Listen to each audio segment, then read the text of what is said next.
Aika moja.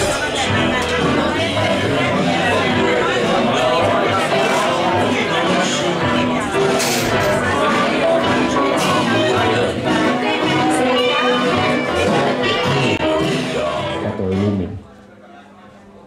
Raudasta punnotut verkot, rattaat ovat yön liikkuvia osia. Tulet puheestani raskaaksi. Synnytän yksinäisyyttä ja uuden raskauden. Valvotun yön aamupussi kulkee näkymättömään tuetun maan halki. Olen ihaillut pakkasen lohkomaa onttoa maata. Olen rakastanut kahleita ja hypännyt jokaiseen koneistoon, johon olen päässyt. Olen nähnyt kartoilla ruohoa syöviä lehmiä, kaloja siellä, missä on kalavedet, ajan moottoritiellä ja ihmisen jokaisessa nimessä. Tuuli on takonut ja tulessa polttanut minut. Kaupunki rakentaa vesijohdon, viemärin, tekoaltaan, vedenottamon, vesitornin ja myy pullotettua vettä. Sade läpäisee kaupungin, kaivo, lähde, joki, meri tulvii kaduille. Kun kuu on selällään, on laitettava saappaat, korjattava katto, on varauduttava tulvaan, hankittava pelastusliivit, tilkittävä penkereet ja vallit. Se, joka hallitsee vettä, hallitsee maailmaa. Kiitos. Hauska olla täällä. Yleensä luen kokoelmastani jonkinlaisen kombinaation sairaskertomuksia, mutta tänään päätin lukea synnytyskertomuksia. Kaukana ulapalla merivesi on kirkasta kuin lasi. Olen 25-vuotias tyttö ja huolenaiheenani on meri, johon uppoan, kun nukahdan. En osaa kunnolla uida, mutta en kunnolla hukkuakaan. En lakkaa hengittämästä, vaikka tahtoisin, ja saan taistella alkaakseni vajota uudelleen. Toisinaan tuntuu kuin huoneeni liikkuisi ja sänkyni olisi vene. Lapsena putosin laidan yli ja satutin häntäluuni niin, että se halkesi. Myöhemmin Andersen korjasi loppua ja muutti merenneidon ilman hengeksi. Spondylartriisis ankylopoettikan toteaminen vei vuosia, koska muutokset ristisuolinuun nivenissä näkyivät vasta synnytyksen jälkeen. Täyttäessäni 25 vuotta nousin meren pinnalle. Undin tanssii kuin meri itsensä purje. Nivelet turpoavat ja hän virtaa humoraalipatologien uniin. Hän tanssii päivät ja valvoo yöt, lapaluut törröttävät, nälästä mykätevät. Selkänivelet yhdistyvät toisiinsa luusilloin ja syntyy pyrstön kaltainen virheasento. Hän taipuu kumaraan. Jätän hengityksesi sinulle vain niin kauan kuin valvot. Täyttäessäni 25 vuotta nostin pääni merestä ja näin laivan.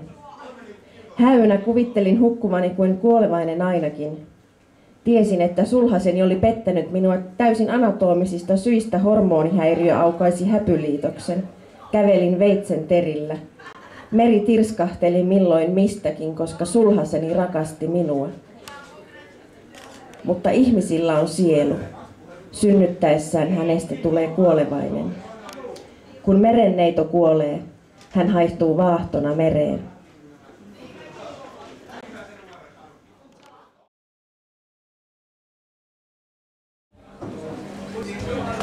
Nyt kun ollaan ravintolassa, niin ajattelin lukea vähän tämmöisiä ravintolahenkisiä tekstejä. Ennen kuolemaansa isä ilmoitti, että hänen tuhkaansa on siroiteltava mereen. Hän oli sellainen mies, joka ei halunnut nimeään graniittiin. Yön hän oli ripustanut vanhan kirnun päälle, ja jos olimme tottelemattomia, Hän roimi sillä meitä selkään. Myöhemmin hän juovuspäissään potkaisi kirnun säpäleiksi ja vyö putosi lattialle. Siinä se makasi kuin löyhälle kerälle kiertynyt käärme. Yksi messinkinen kieli suussaan. Siihen tarvittiin kaikki lapset ja äiti vetämään hänet sänkyyn. Eivätkä hänen housunsa pysyneet jalassa, vaan ne jäivät eteiseen kuin vanha nahka. Hän oli sellainen mies, joka ei halunnut nimeään graniittiin. Hän kirjoitti sen meidän selkäämme messinkisillä leuvoilla. Haimme hänen tuhkansa krematoriosta ja panimme urnan Marimekon mustaan kassiin ja lähdimme merelle.